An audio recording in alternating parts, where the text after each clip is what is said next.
why don't we get started? Um, yeah, quickly introduce um, my thoughts on this. We've been doing SEO for a long time, since the 90s. So like a long time.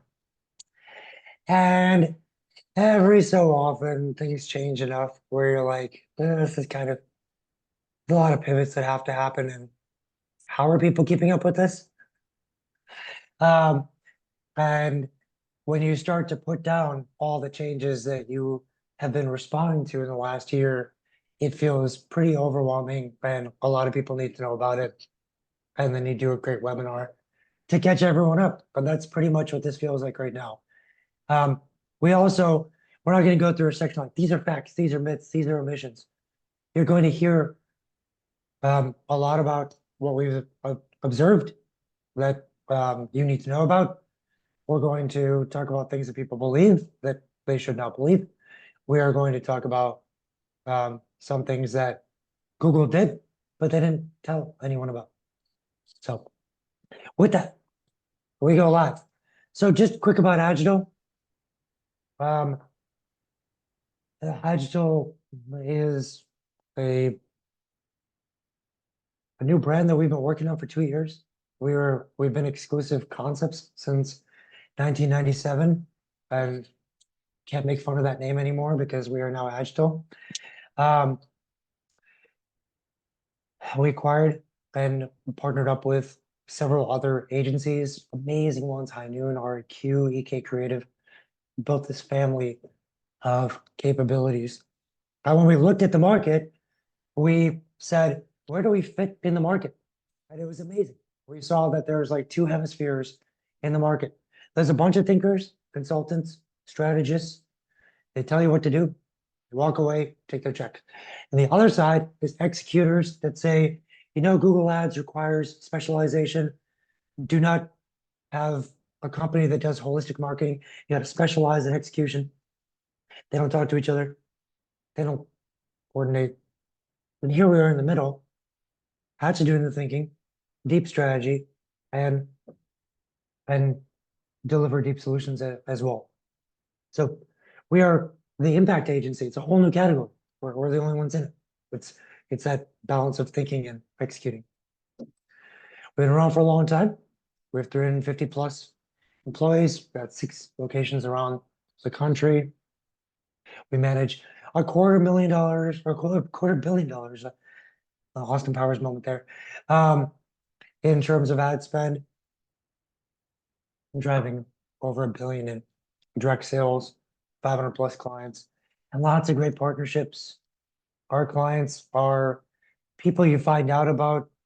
You didn't know about them, but you were buying something, they showed up, because that's good marketing. We showed up at the right time, we got the sale. So a lot of our clients are people you'll find out about when you need them. And then we have some amazing household names as well. We have partners that have always shown us a lot of love. And when we ask to throw our hat in the ring for awards, we end up winning a lot, which is pretty amazing. We were the first e-com agency in Google's ads program, Rising Star agency for Bing ads, one of Klaviyo's top partners, BigCommerce's agency of the year, Yapo's agency of the year. We manage 14 of the top 20 TikTok shops, a lot of good stuff. I've been here for 16 years, since we had a very small team, 3 of us managing 6 employees, building our solutions for the first time, and then ballooning from 6 services to 15 plus, and it's just been an amazing ride. Today, I have the honor of working with Rebecca and 3 of our colleagues in a department called the strategy department, where we are developing next gen holistic marketing sciences and data science. It's super exciting. The 5 of us have 73 years of tenure at Agital, and we're doing some big things, and it's been pretty cool. Plus, I'm the host of the webinar series, so every 2 weeks for 16 years, come on down for the next 16. Rebecca. Yeah. Hi, everyone. Rebecca Antonellis. I'm the VP of Media Strategy. Like Nick said, been working together. I've been here for 12 years, started in the SEO department, previously managed our SEO conversion, email, SMS, and content teams, and now on the strategy side. So excited today to kind of go through some of the more tactical observations we've been seeing on the SEO side. And then at the end, we'll kind of take it up to the strategy level and figure out how that fits in as you're planning in 2024. Awesome. So I'm just gonna ground us for a moment here in terms of like a way that we think that has helped us a lot. 10 years ago, we only had to put our clients in front of like 10 different channels, like SEO, Google Ads, Bing Ads, conversion, email, Amazon, and we could get them to all their customers. That was it. That's all. That was like the internet at the time. Today, there's 15 plus channels. It is very complex. Each of these channels has a different way of doing attribution and reporting. So you can't just plan your strategy one channel at a time. You have to find a new way to organize your ideas, your channels, your strategies. And we basically realized that all these channels can intersect and organize themselves in a way like, how about if Meta and Google Ads and SEO and TikTok, a portion of all their strategies were just focused on cold awareness. What would they do together? How would they work? And what about for non-branded search? That's conversion. How would Meta and Google and email and SMS work together to convert past customers to get them to be, or past visitors to get them to be customers? That's conversion. How would those work together for more repeat purchases? How would we ask for reviews and shares and likes? So we started coordinating around these 5 different desired outcomes and very early realized, wow, this is very diverse. There's 5 different goals instead of just a handful of goals. It's very diverse. And these goals virtuously support each other. More advocacy gets more awareness.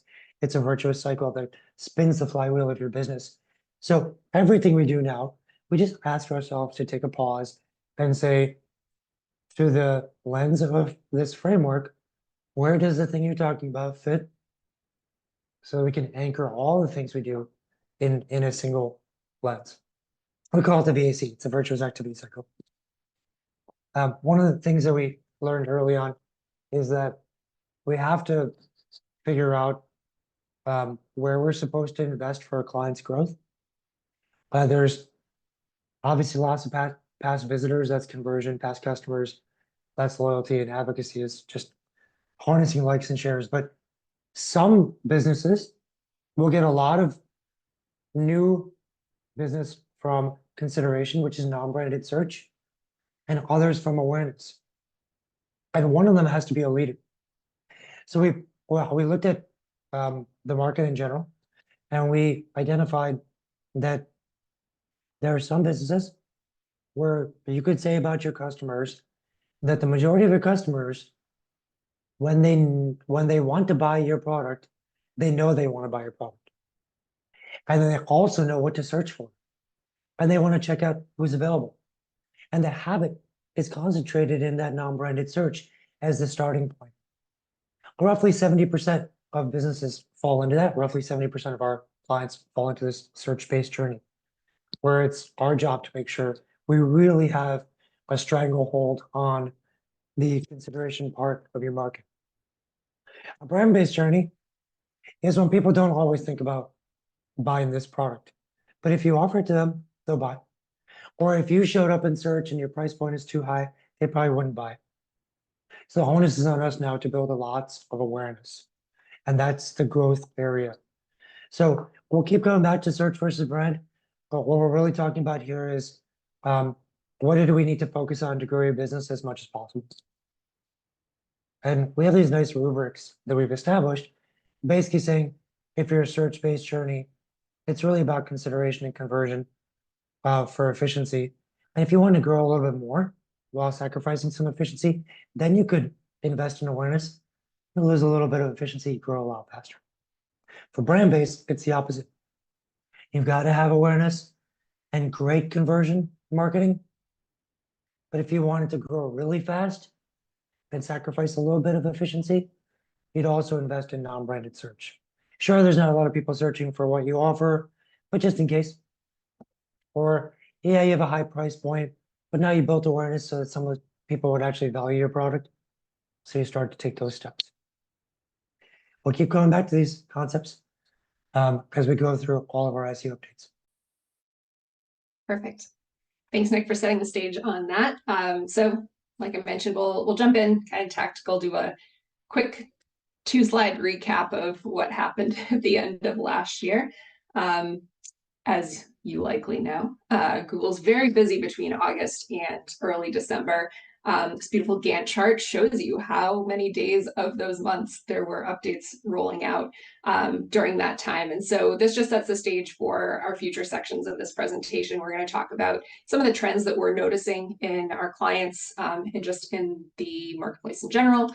And then we'll look at some additional changes that may be influencing, how people are approaching SEO. So kind of some of the things that we're seeing that we'll talk about: Google's increased emphasis on page experience, how we're seeing that be measured, the bulk of visibility we're seeing from more forums, and then other changes that we need to think about. Google finished rolling out mobile first, finally, after several years. They set that deadline and wrapped it up. And obviously, there's been more AI content into the fold. So thinking about how we can incorporate AI, within content, beyond content. Obviously, with any of these updates, did I skip one? I moved it. Okay, got it. I was expecting a placeholder in there. Cool. So if you're not familiar with these updates, quick recap: helpful content that's really going to reward content that provides users a great experience. If you have a lot of unhelpful content, it can affect your site-wide performance, so keep that in mind. It includes not only the content on the site, but also the user experience of the site, and it's running continuously. So continue to make those updates, make your content better. Next, core updates. That's kind of that broad term that just means that Google's adjusting the levers of the algorithm and kind of adjusting the weights for the different signals that they're looking at. They tend to recommend focusing on content and content quality, again, if you were affected by one of these, but they also refer to it as the top 10 movie lists ever. As new movies come out, Barbie perhaps, it might move to the top of your list, and it didn't exist several years ago. So keep that in mind. Maybe you didn't actually do something wrong, it's just someone's doing something better, and you need to look at how you're approaching that. If you were affected, you might not see recovery till a new core update's released. So something to keep in mind if you were impacted by those in late 2023. Other one they rolled out, reviews update. We work with a lot of e-commerce businesses, and so this didn't necessarily affect them, since it tends to target more of almost like the listicles and the general review posts, like the Wirecutters of the world, things like that, although Wirecutter wasn't affected. But if you get a lot of referral traffic or even maybe affiliate traffic from these sites that were ranking really well, and they were providing very poor reviews, very thin reviews, and they were affected by these updates, then you might have seen a drop in that referral or affiliate traffic from those sites. And then the last one's a spam update. That's just Google updating their AI that looks for spammy signals. You can always refer to their list of spam tactics to make sure you're not doing them, but common ones are going to be links, doorway pages, keyword stuffing, those sorts of things. So if you think you were affected by that, Google has some good resources there. Or we are happy to take a look for you. I assume this is where the slide was moved. No. Nope. Okay. I was just talking too much. I said, I'm going to move my slide for a little bit just to keep going, Rebecca. I know people are waiting to hear your thoughts, so I Fair enough. push myself back a little. Well, stay tuned, folks. We have an offer you can't refuse. Yeah. If you Oh, by the way, by... two people, Josh asked about the slideshow. Namasivium also wrote asking for a recording of the presentation. We are going to send a recording and a PDF copy of the presentation to everyone. Always do. Don't worry about it, guys. Even if you didn't show up. Yeah.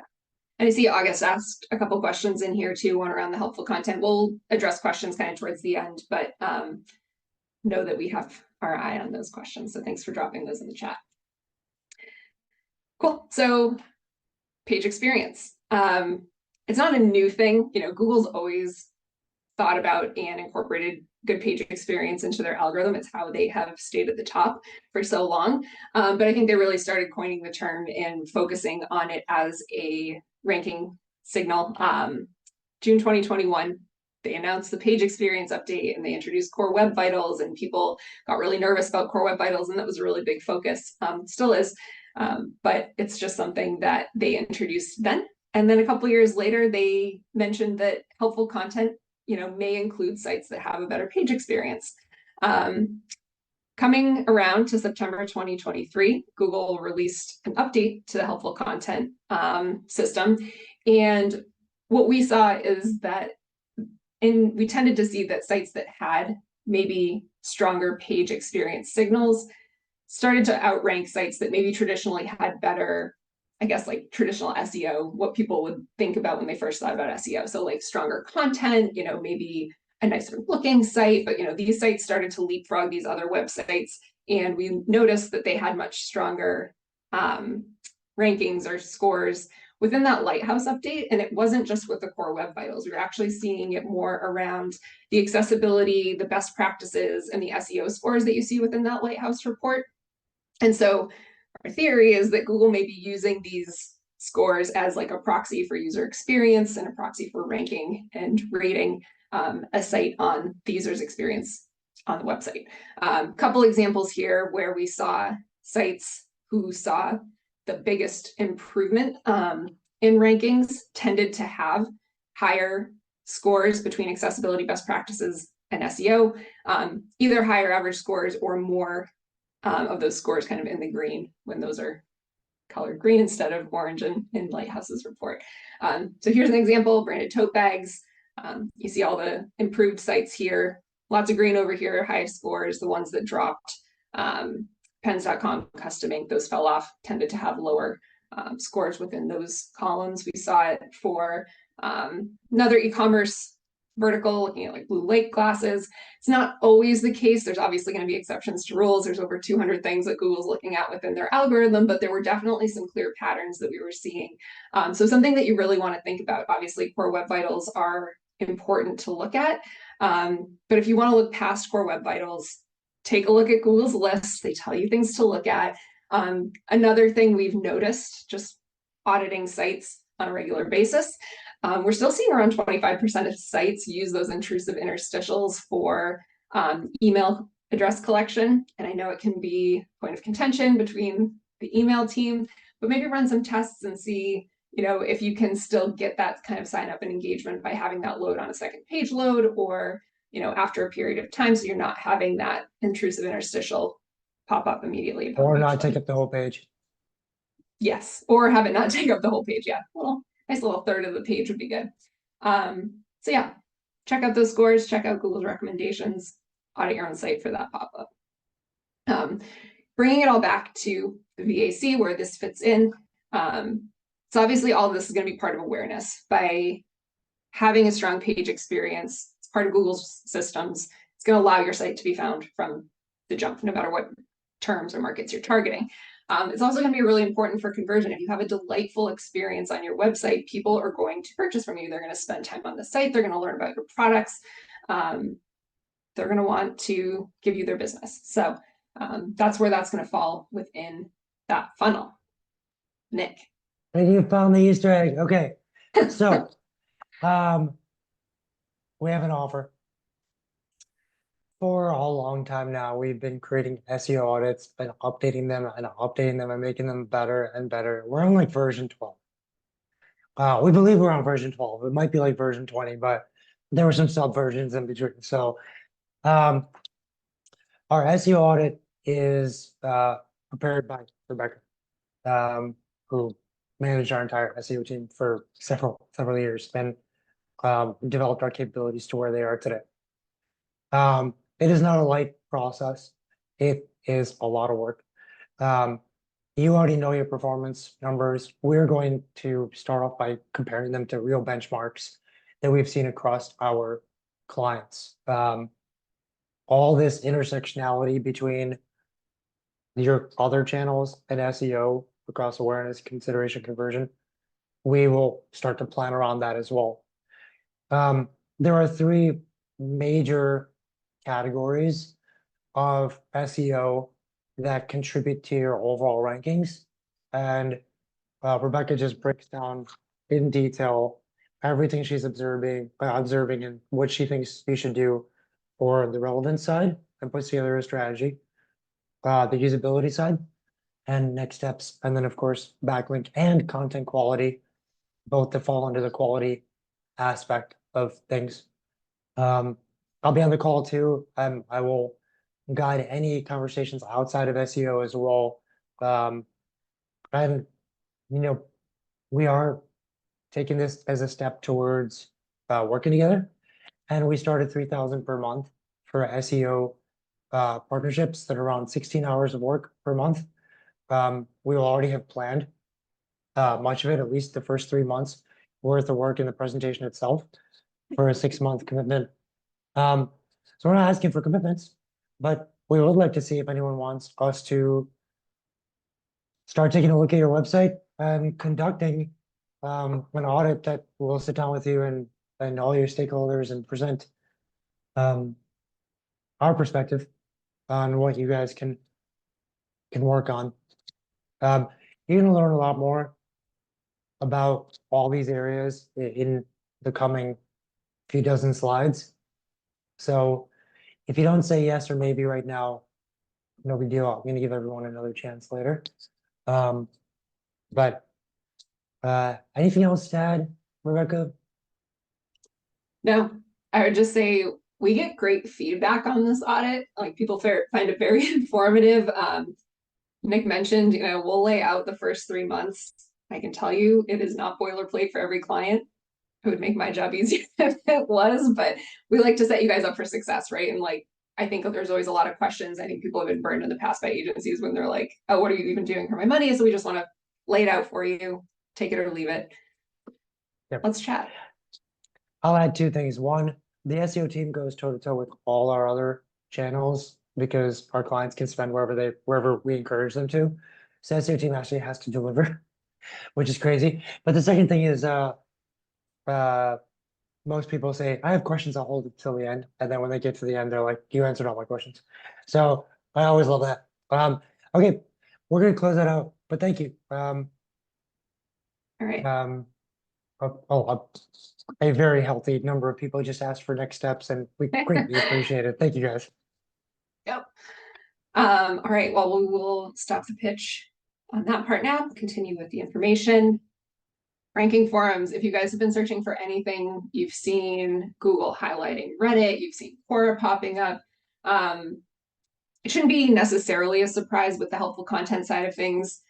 Google kind of gave us a little hint here. They're like, look, hard to find places can include helpful information. They'll be taking things from a forum thread, post on a smaller blog, all of that stuff. So not really a surprise, but we can really confirm it when we can use a third-party tool like SEMrush to look at the visibility for these sites. Reddit has seen massive growth over the last 5 months in their top 10 ranking terms, as well as their estimated traffic. We've seen the same thing for there it is. So it's not your imagination. They're out there more often. What can you do about it is the question that we want to help answer. It obviously still fits into this VAC. You kind of get 2 benefits out of these posts showing up in the results. Assuming that your brand is mentioned, you have that advocacy piece. So you have people talking about your brand, hopefully in a positive light. But if it's not, gives you an opportunity to engage with those customers and maybe, sidebar, offer them something to come back, but it brings a brand awareness to you as well. So definitely still fits into that VAC. What can you do? Do a quick little site check, do site:/reddit.com and then search for your brand name. See if you're coming up at all, get a sense of what the sentiment is. There's tools out there that will do this for you, but you can do a quick gut check on your own. You can do the same thing for your competitors and just make sure that you're mentioned in that space. You don't want to be spamming the forums, don't want it to come off, disingenuous or, fake or salesy, but there may be opportunities to provide value within those threads and just get that visibility. On your site, knowing that Google may be pulling content from these harder to find places or kind of like less prominent places, if you have user-generated content like product Q&A, make sure your features are enabled where customers can vote on the most helpful response and use the appropriate structured data markup for Q&A, just so you are displaying and marking up and telling search engines which vote was most helpful for the customers. And then it's also a good idea to get a sense of when these forums might be eating your lunch. So if you're doing any sort of kind of top-level rank tracking, using a SEMrush or Bright Edge or something like that, just add Reddit and Quora or other forums as competitors so you can kind of monitor them. And that can also be a really good way to find super relevant threads that maybe you would want to engage in as well. So a couple tips to expand off the site, kind of take advantage of the visibility that these platforms are giving. All right, moving right along. Mobile first. I mentioned at the beginning, this is quite the timeline, but October 31st this year, Google announced mobile first indexing is complete. It was quite the journey. They started it all Mobilegeddon in 2015. So we made it. It's a mobile first web. But what has changed and what do you need to be aware of with this update? So kind of three things to think about. You want to think about your mobile usability, your site structure, friendly content. These are some things that Google specifically states to make it mobile friendly, to make it user friendly. And a lot of these are things we don't see sites necessarily doing well. I think for me, of the sites I audit, having those mobile breadcrumbs, I think a lot of sites just drop breadcrumbs off of mobile because they're like, oh, it takes up space or they're hard to click. But if a user, especially if they're coming in even through a paid search ad to a product page, maybe they want to browse and got to have that navigation available for them. So these are just ripped right off of Google's site and their recommendations and all their documentation. We have consolidated them for your checklist pleasure. But definitely take a look at those. Again, this is something that we look at within the audit. Mobile is always going to fit into your strategy. I mean, if you think about awareness, again, it's going to come into being visible for the terms that you're looking to target. So it's kind of like that table stake. Consideration when users are shopping, we want them to be able to find what they're looking for on your mobile version as easily as they can on desktop. And then on the conversion side, I think a lot of sites come to us and are looking to improve their mobile conversion rate. And so some of these items can just be basics that may help with that, or you may need to run more specific testing within the mobile version of your site, but it all plays in again to that BAC. Cool. And then I guess maybe the big talking point from the last 12 plus months is AI, kind of where it fits into the strategy. We ran a number of tests with clients throughout the year, mostly around content creation and just to do kind of larger scale tests, be able to address more pages at a single time than if things were manually written. But it also gives the benefit of not having the content appear programmatically generated. So it's not like template, find, replace, keyword. It gives it a little bit more uniqueness. So a couple of these tests that we ran and the results that we saw, one was for these meta descriptions that we generated. The product pages did not have meta descriptions. Some of the product descriptions were relatively thin and they just weren't pulling in. We wanted to see if it's better for click-through rate if we actually have presented a specific meta description to the product rather than allowing Google to select what they want to display from the page.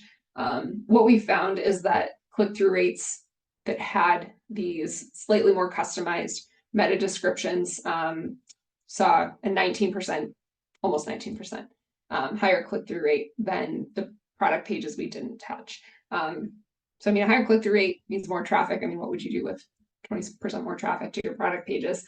So something to think about and something to test, test different calls to actions, but it just makes it a lot easier to do, obviously, all these things in bulk rather than, on a page-by-page basis.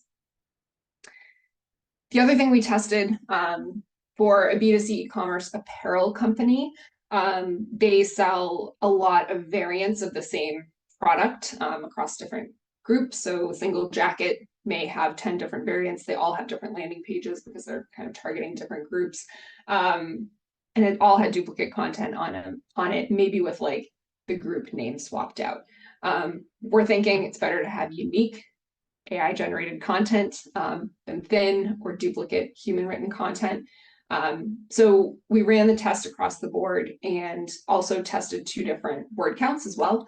What we found is that maybe unsurprisingly, but maybe surprisingly, the pages that had more of the thin or duplicate content, they still grew, but they only grew 37%. And those pages that had some of those differentiators, a little more templatized in the sense of like having bullets and, you know, have it be written in a way that a user would expect a product page to be written, those grew an average of almost 190%. So some big leaps there. The long content actually didn't perform as well on the product page as the shorter content. It had a little bit more growth in terms of the number of keywords.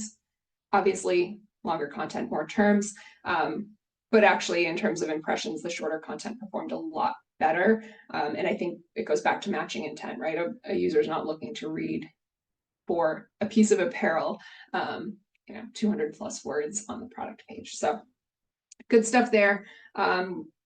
We know Google doesn't penalize AI-generated content so long as it is helpful, so long as it is unique.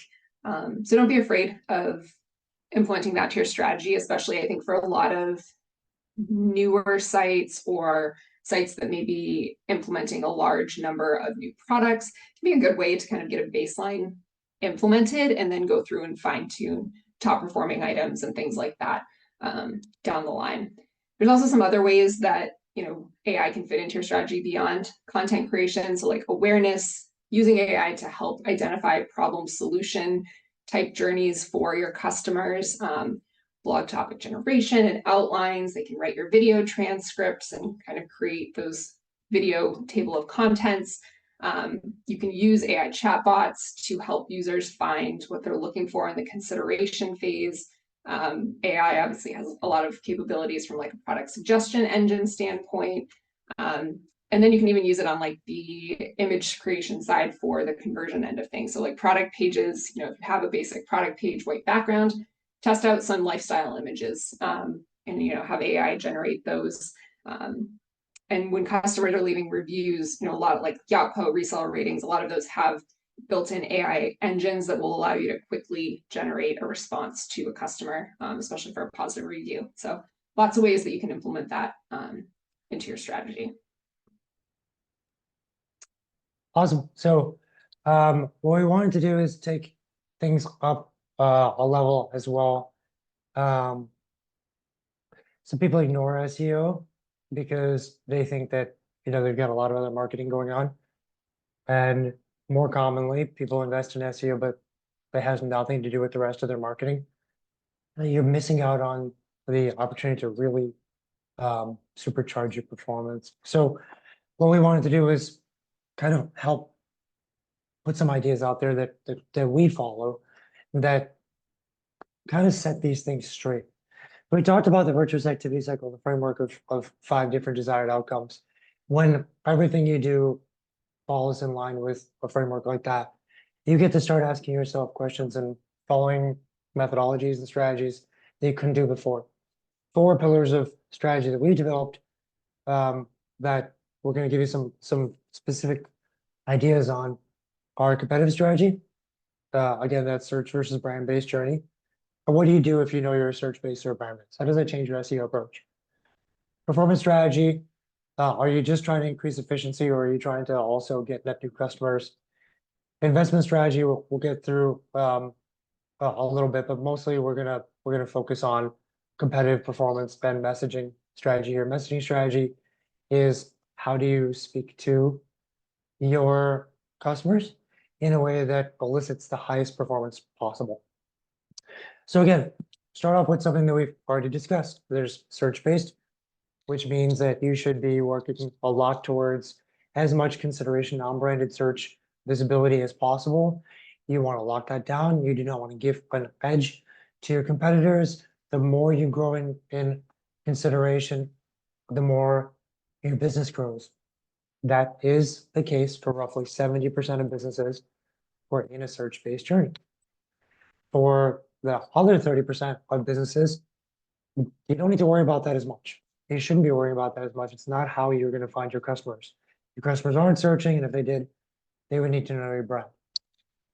So in the brand-based journey, we want to focus more on awareness. So the reason we usually start here with this competitive strategy is it's an easy step to take. You can look back at everything you're doing in marketing and organize all your Google ads and your meta and your SEO and your email efforts into these different sections so that they can start to overlap. You can get a sense of whether or not you're investing in the right places. If you are a search-based journey, this is where you want to focus on categorical content, right? Because you and your competitors all day long are paying for Google ads and Google shopping for the same keywords. And if you could rank for those keywords, you get that for free. And you'll even get cheaper clicks. So we're talking about content on category pages, potentially adding qualifiers and optimizing your faceted search pages, potentially turning some of those static. And then if you have in Performance Max or shopping, for example, a set of 200 products that are absolutely killer, make sure you're optimizing those as well. For a brand-based journey, it's a little different. How do you go out and create awareness? Well, there's a few different veins of this. For some, the brand-based journey is a result of novelty. They're a novel concept in the market, so no one's going to search for them because it's so novel. You came up with the idea, no one else did. So what you could do is say, I built this novel concept for these 5 problems. And you start to optimize around those problems instead. This is not people who are in the consideration market for a category. They're just searching for solutions. And so you want to work your way up to the top of that. Plus, you want to make sure that when people type in your brand plus the term reviews, brand plus the term scams, coupons, you know what's showing up, you're controlling it, you're optimizing those final pages. And I think on the again, brand side too, Nick, just in that vein, like making sure that you're appearing for your own product names. I think we see a lot of times where brands that maybe have resellers aren't showing up. And we see instances where too, like brands will get brand-based journeys get clever with their naming conventions, and maybe it's not how people are searching for their specific products. So lots of considerations on the brand side from a product standpoint as well. yeah, most people just ignore SEO to a certain degree when they're a brand-based journey because it's just not, they've optimized for a categorical phrase that no one is searching for. You got to get creative, go upper funnel. So brand-based journey, again, you're looking to build an upper funnel that may not have any competition in. You're developing inroads from problems to your solution, but you're also making sure that it's easy for your brand searchers and brand loyalists to find you. And only for the search-based journey is a much more arbitrage game. You are one of many sellers in a category, and you just got to keep that visibility live. And that is, again, 70% of e-com and easily 70% of the people who are in this audience today. And actually, Caleb asked a good question that kind of ties into that. He asked, what types of content do e-commerce sites need to rank? Is a blog necessary? And if you're a search-based journey, a blog is not going to be where you want to start. You can see like low investment and awareness, maybe medium level of investment and awareness. You really want to focus on category, product, consideration, conversion. Maybe not a blog, but maybe like on the consideration side, there's like help guides and like install support, stuff like that. But yeah, if you're a search-based journey, don't need It's to such a there. common moment of intervention for us. We're like, sorry guys, you've been getting bad advice. People have been treating you like a search-based journey. You're actually a brand-based. You've only optimized your category pages. You need blog content. Or much, much, much more common. We take over a client and all they've been doing is getting blogs from their SEO agency. It's like, you have category pages, right? They should be ranking because you're paying for these categorical phrases all day long at $2 a click. So time to start working on that. The investment strategy is more about making sure we can boil down your efforts from instead of like return on ad spend or return on investment for individual channels, you want to see how all these things work together. So you use a holistic KPI called marketing efficiency ratio, which is basically like for every dollar I make, how many pennies do I put into marketing? It gives you a much bigger view. And part of the reason that this evangelizes SEO is SEO can be a small, tiny investment that helps everything else. It doesn't need to make its own money. It needs to contribute to your business. And there's amazing ways in which we can do that, including your quality scores can be boosted dramatically in Google Ads, dropping your cost per click. Rebecca, do you remember the numbers on that? I do. So we ran an analysis of clients that work with us on the paid side and with SEO and found that when their sites rank in traditional page one, top 10 positions in SEO, their cost per click for those terms on average was 10% cheaper than if they ranked on page two, and it was 30% cheaper than if they ranked on page three. So it's kind of this very clear correlation of lower CPCs when you have higher rankings and just higher kind of relevance for specific terms that you're targeting. That's because Google's node rank, which is your ranking node formula for organic, is very similar to ad rank, which is the way Google determines how much you pay for a keyword on Google Ads. They're like really similar. So if you've optimized for one, you've optimized for the other. But you also want to think about how SEO and UX can help you if your conversion rate could be improved, for example, or you can get consideration traffic to convert on the first click and it doesn't need to go into a conversion track. These are things you want to think about and organize them together. SEO plays a big role there. The performance strategy side is basically you meeting with your CFO and saying, I always have options when it comes to marketing. I could stay short term, cash in, cash out for the month and have an MER goal. Or I could go the other way, which is, see how many net new customers I'm getting this year to date versus, 2-3 years ago, and make sure it keeps going up. If so, then I'm focusing on target cost per acquisition and things like that. Or balanced is making a little bit of improvements on efficiency and a little bit of improvements on new customers. But you should know where you are aiming when it comes to goals. And most businesses are just focused on return on ad spend, which is a worse form of marketing efficiency ratio. So take these steps, go from ROAS to MER, add long-term with the performance strategy. When you are actually focused on long-term goals, there are formulas. There's a formula and a process that we've built for ourselves. There are formulas that can help you figure out how much total you spend on awareness, consideration, conversion across all your mediums, what your repeat purchase rate is, what your margin rate is, or what your margin is for your customers, and to set a range of target cost per acquisition that is really healthy for your business so you can acquire net new customers.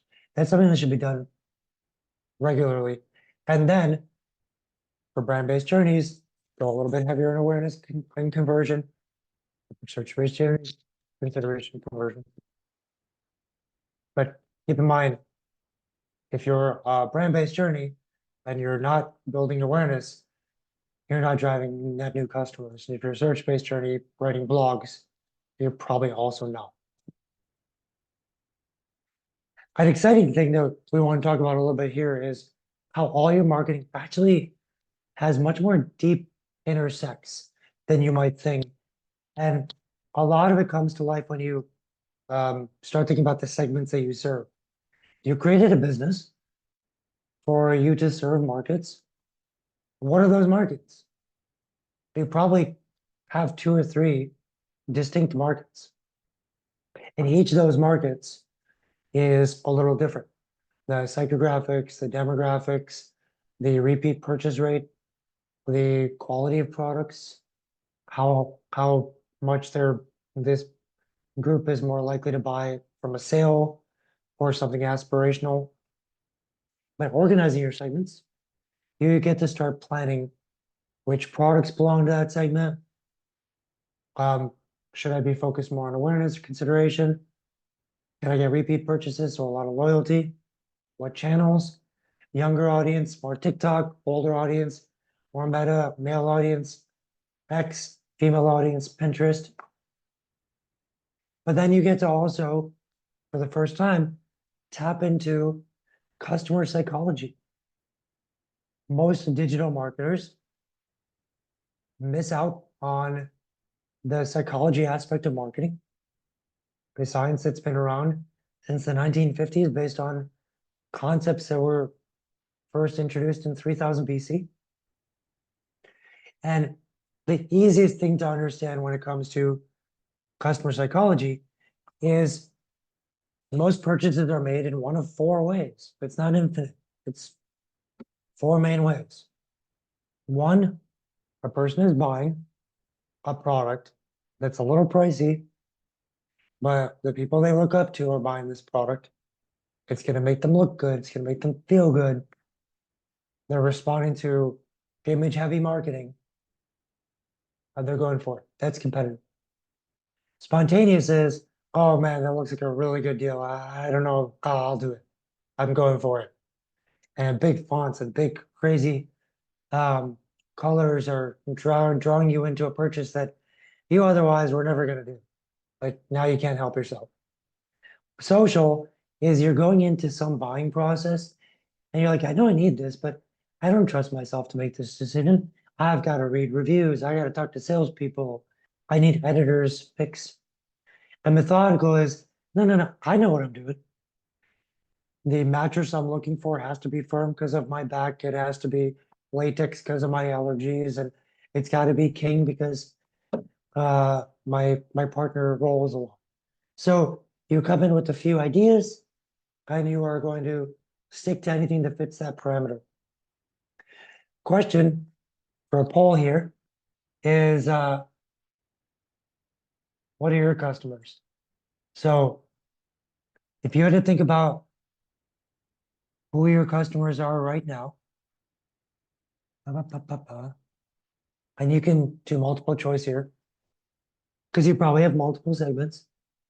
Do you have customers that are competitive and they're paying the high price for your products because they really believe in its value? That's competitive. Do your customers just want a good deal? And that's why they keep coming back to you? That's spontaneous.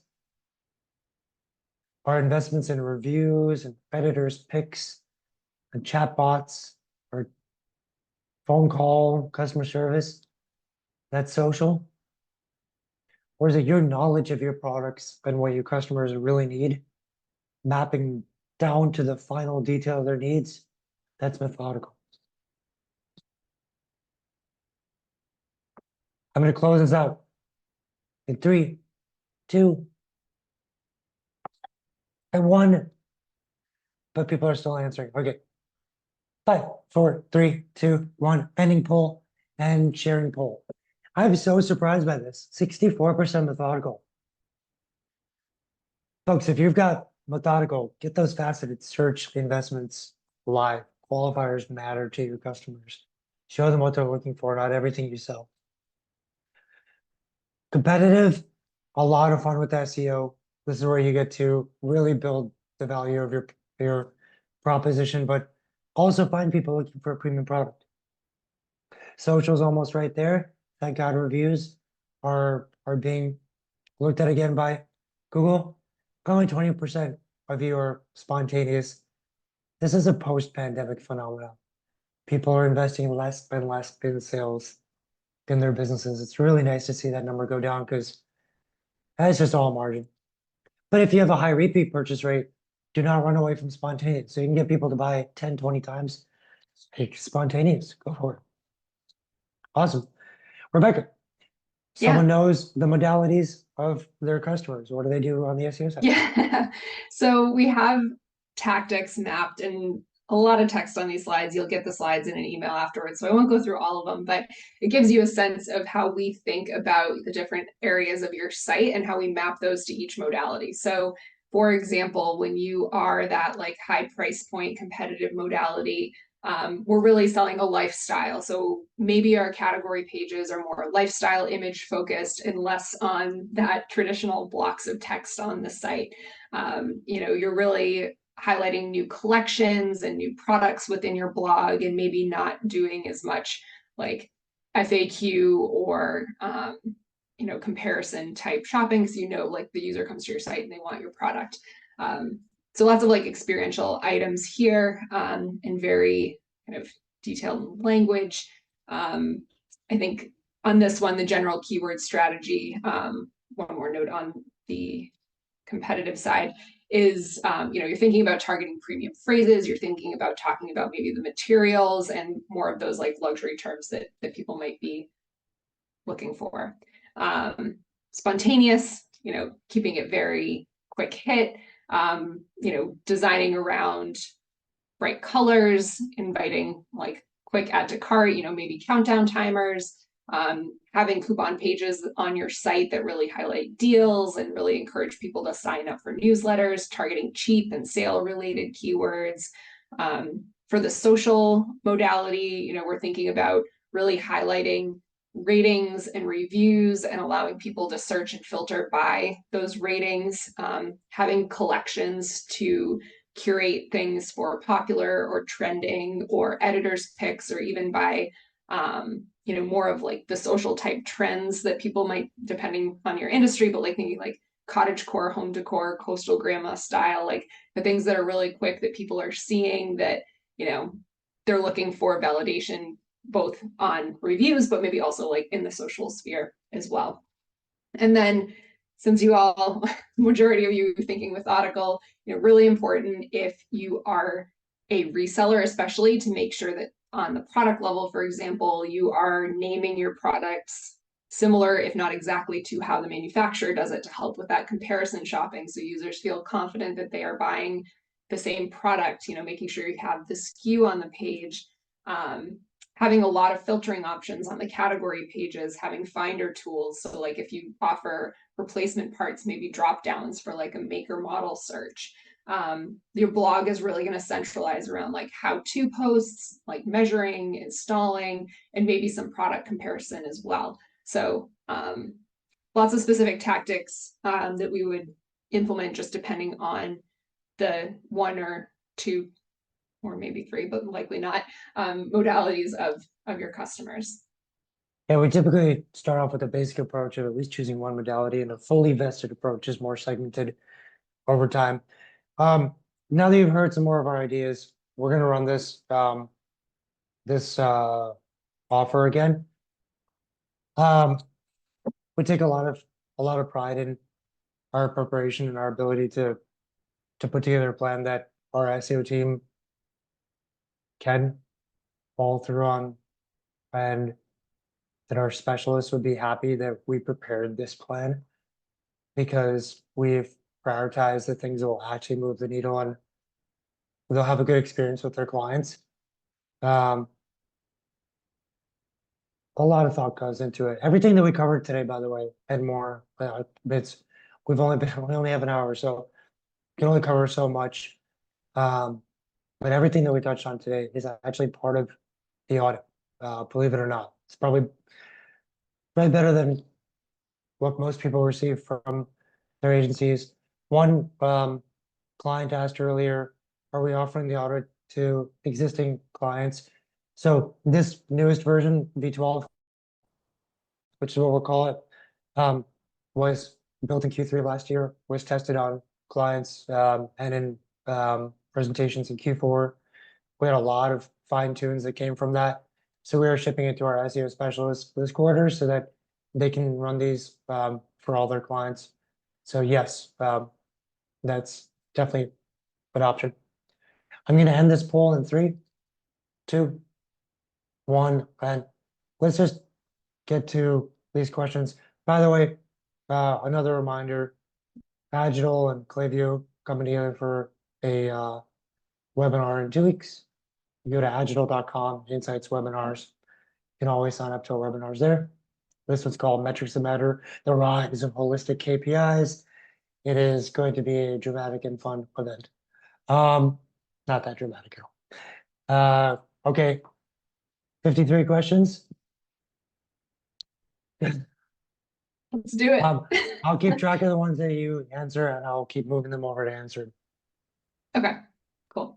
Let's see. Jennifer asks, as product lines change and customer demographics shift, is it normal to see a shift in the type of customers we will see? Probably. I would say from an SEO standpoint, like the most important thing will really be like how those users search. So like if the product line is changing, if their search terms and how they're finding those products is changing, then yeah, that would be expected. If the customer itself is changing, there's a chance the modality might shift. Nick, I don't know if you have thoughts on like how that might affect it. I guess it would I wouldn't depend on say like, what the product changes. I mean, if your modality is like fast fashion or something, where you have a category of products, but the definition of what's cool in that product line keeps changing. It's good to refresh the content on that page, on those categorical pages regularly. We did that for a client, started from nowhere. We grew them so big they were purchased by Aeropostale. So I'm talking about a long time ago. But it worked really well. But the modality didn't change. We knew that these were spontaneous purchasers. They were buying things that, they wanted to wear to the club next week. And they're 18 to 20-year-old. So there's always a strategy for your variables, but I wouldn't say switching modalities. Let's see. Bobby asked if blogs with internal links for specific keywords for the pages you are linking to carry juice to the linked pages. Not if it's internal, it's like a closed circuit. You're not going to be adding additional value, but you are signaling, you can signal to Google essentially like if you have competing pages for a single term, like this is our preferred page, and it's from the user standpoint too, like if there's a call to action or curiosity from the user standpoint to like browse or shop more, it can be helpful from that point as well, but you aren't getting any additional link value there. I'll add one more thing. I've observed this for a long time. You have a page with content and a keyword, okay? If the keyword is on the page, you could potentially rank for that keyword.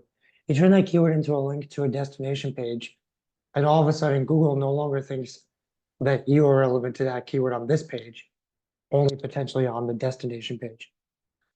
So you have to de-optimize your page with too many crosslinks.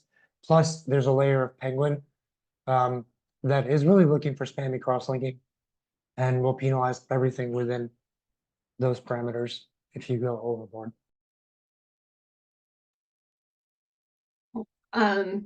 Anonymous attendee asks, you said SEO doesn't need to make money, so is it incorrect to suggest to my boss that by using Agital to help with SEO, it will help us make more money?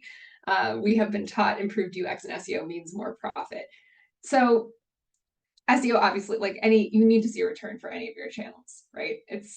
I think in the context, in the point of the presentation this was asked was when Nick was talking about centralizing around a single KPI. And so, yes, you'll have your channel specific goals, but I think especially if you're thinking long term, like you can't be so married to the direct revenue that you're seeing from SEO because it's so top of funnel. So maybe think about other metrics that you can get out of an SEO program, net new customers. You can think about assisted conversions through SEO. You can think about email signups if you have a long customer lifetime value. Those are all kind of metrics that we would help assign. And obviously like UX and conversion rate stuff is something that falls under the SEO purview as well. Yeah, and marketing efficiency ratio doesn't try to get you stuck in the conversation of which channel gets credit. Which is nice because you're just thinking about how much do I spend and how healthy is my business, which is ultimately the thing you're trying to invest in. But when it comes to writing blogs for a brand-based journey, where you're going to get a lot of early traffic, Sometimes just toggling to a first click attribution will show everyone how much money you're making because you didn't get that click unless you had that awareness log article.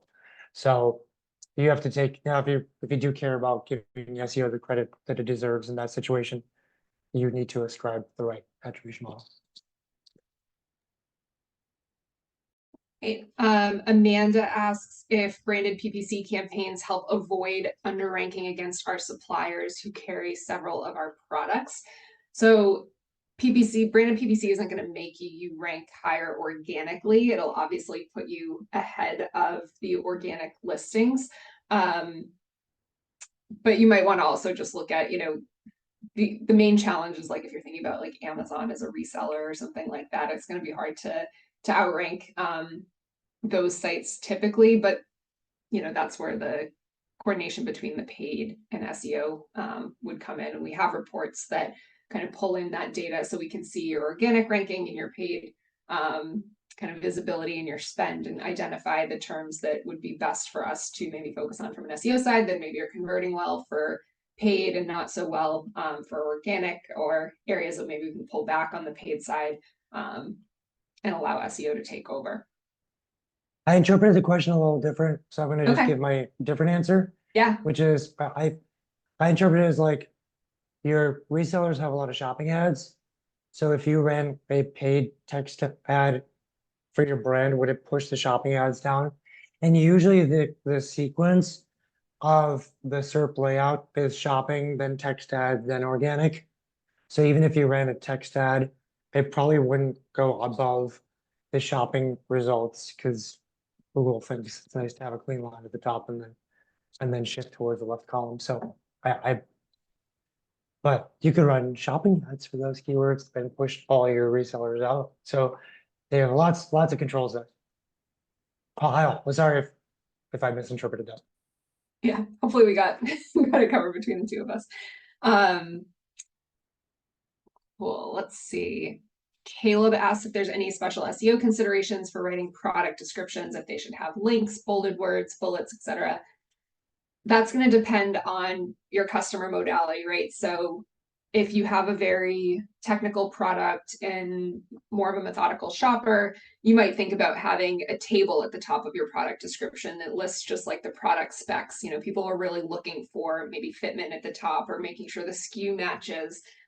Versus if you have a like apparel product, you might want to do a quick description, get people to buy into like why they need it, why other customers like this item, and then some quick hit points that might be important, like material, care, that kind of stuff. So I hate to say it depends, but it really does depend. But fortunately, we have kind of the maps for each of those modalities, and we've worked with clients in pretty much every industry you can think of. So we've seen it all. We're always running tests on how these should be laid out. Don't just like link for link's sake. Don't bold text for bold text sake. Like only if it helps make that point help the user.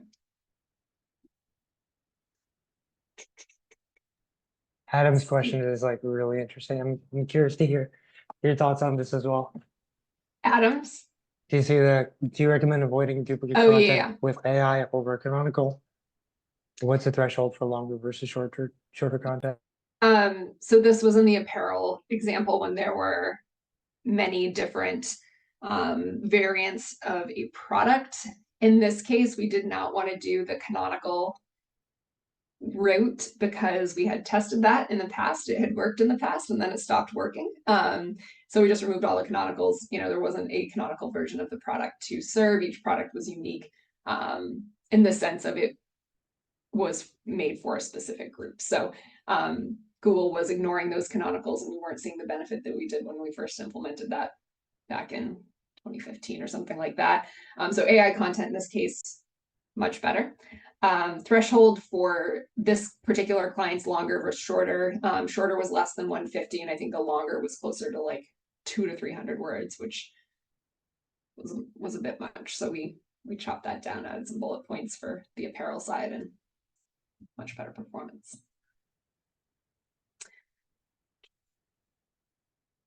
Let's see, Caleb asked about the meta description test, if those were written as descriptions or a sales pitch.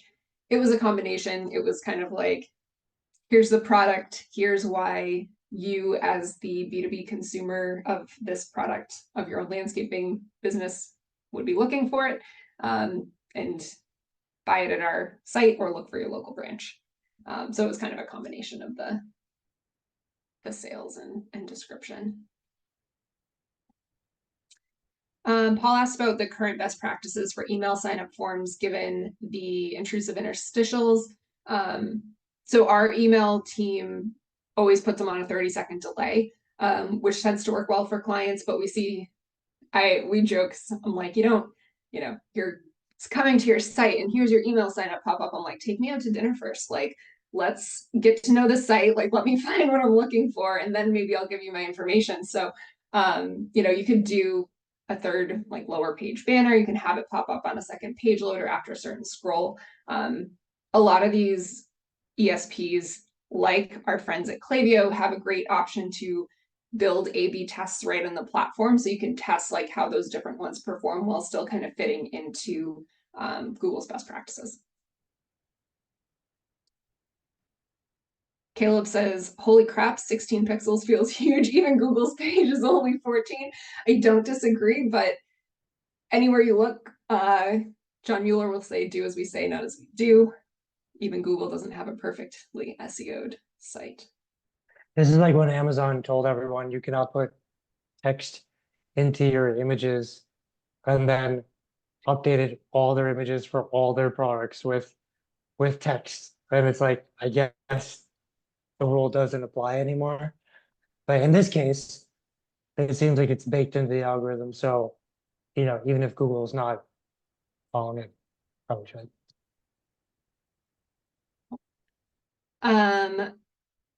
Anonymous attendee asks, what is an intrusive interstitial? Essentially a pop-up. But yeah, if you Google it, and I think you might have to throw in the word SEO in there, but Google's article will come up where they talk about intrusive dialogues and intrusive interstitials. Get more info there. It's like it's the full screen is a big part of that. End to end is a big component.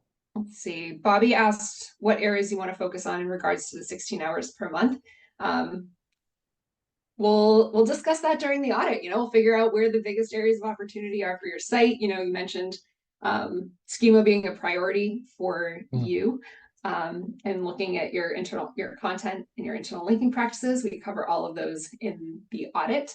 And depending on your platform, the structured data is something that our development team could potentially implement. Otherwise, if you have your own developer, we can at least assist in like the code writing and things like that.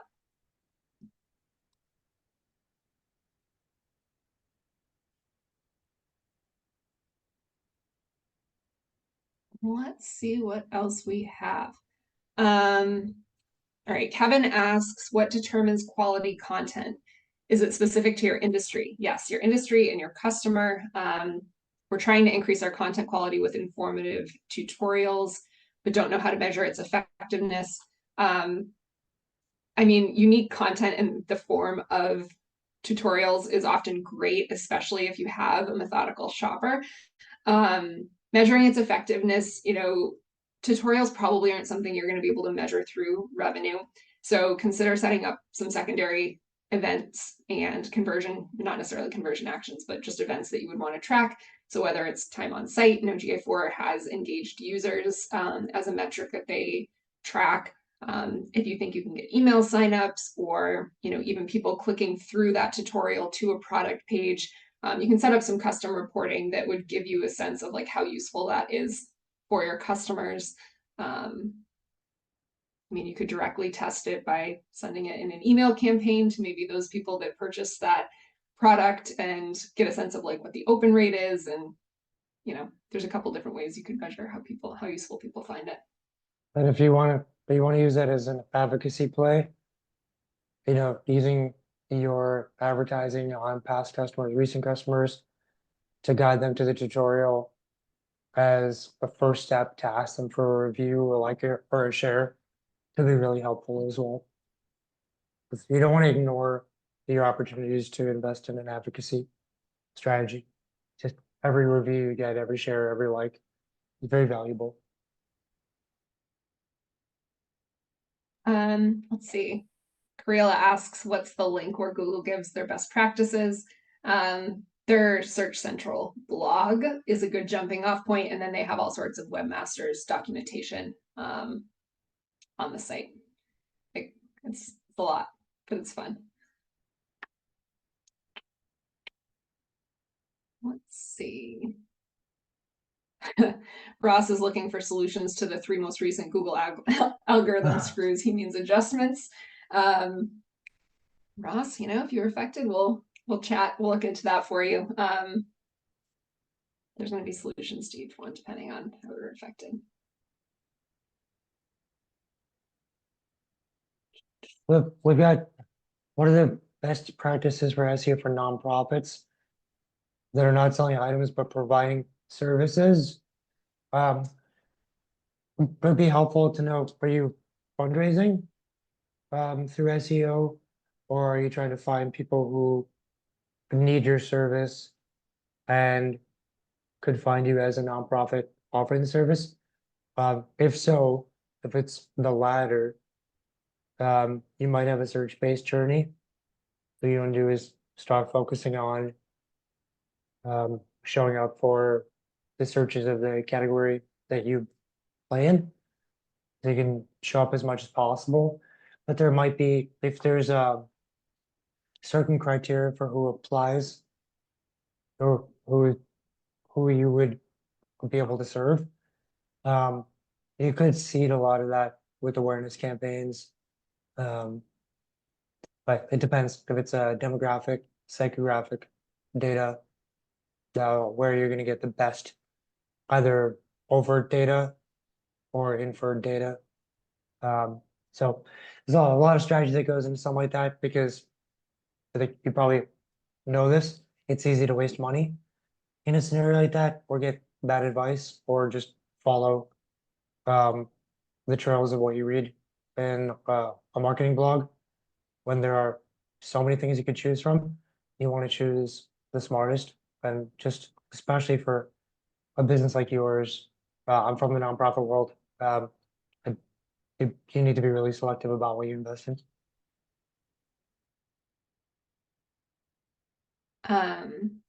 Anonymous attendee asks, with some of the new updates singling out more helpful content to users, does that mean targeted keywords no longer matter? What if you have a blog or page topic that isn't what your website mainly focuses on?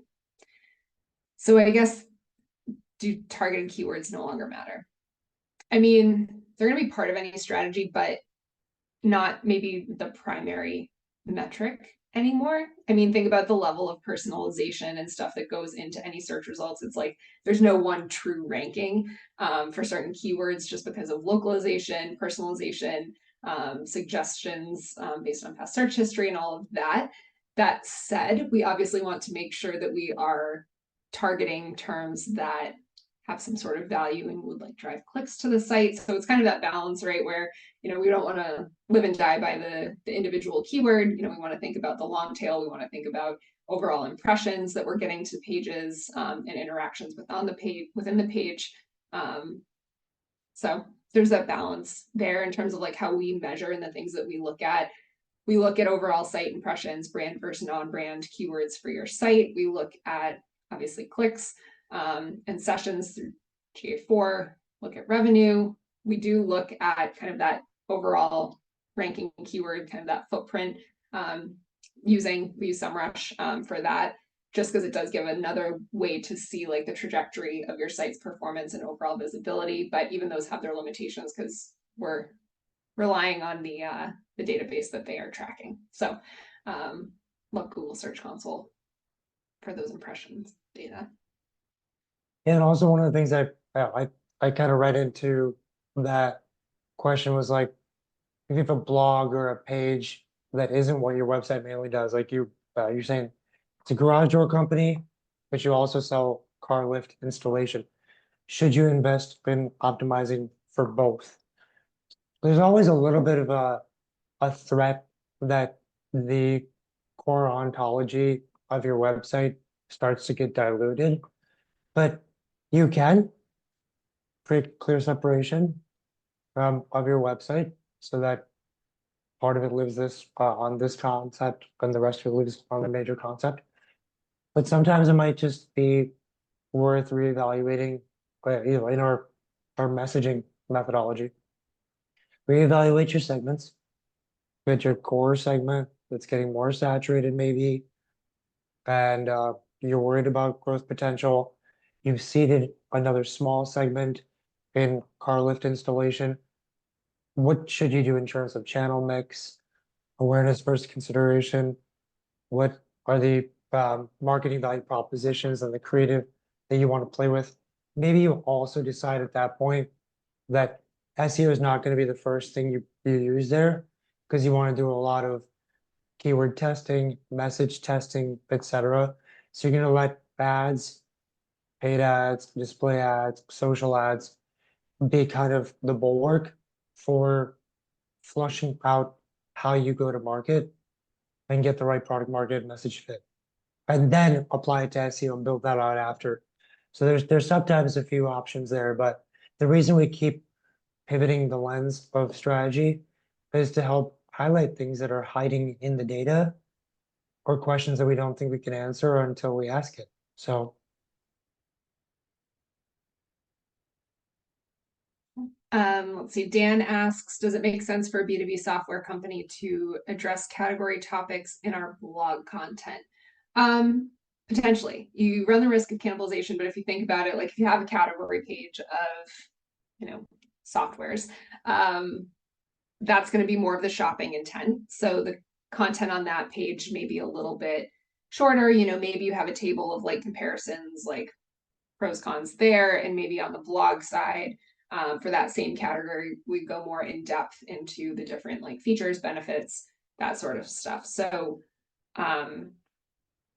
that may be content that doesn't necessarily belong on a collection page if people at this point in the journey are just looking to find what exactly the product they're looking for. And maybe we would be distracting the users by having that type of content on a category or collection page, when maybe we should just focus on like filtering, and then having that more informative content on a blog or resource page, highlighting the fact that that blog exists from the category page in case people are looking for more information, they can kick over to the buying guide. I think there's definitely a place for kind of splitting that informative and shopping intent queries between those two pages. So many of you have stayed late. We're 20 minutes past the time we asked of you. Greatly appreciate all the questions. I'm hoping that if anyone has any questions left, they've already given an indication to someone in our team or filled out a poll that you'd like to keep the conversation going. And that way we can talk one-on-one.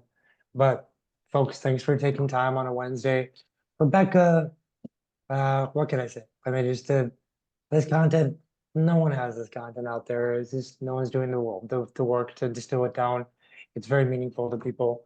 So thank you for putting all this together. And yeah, see you in 2 weeks, folks, for Metrics That Matter. Thank you, everyone. Appreciate you. Appreciate you, Nick. See everyone in a couple weeks. Bye, guys.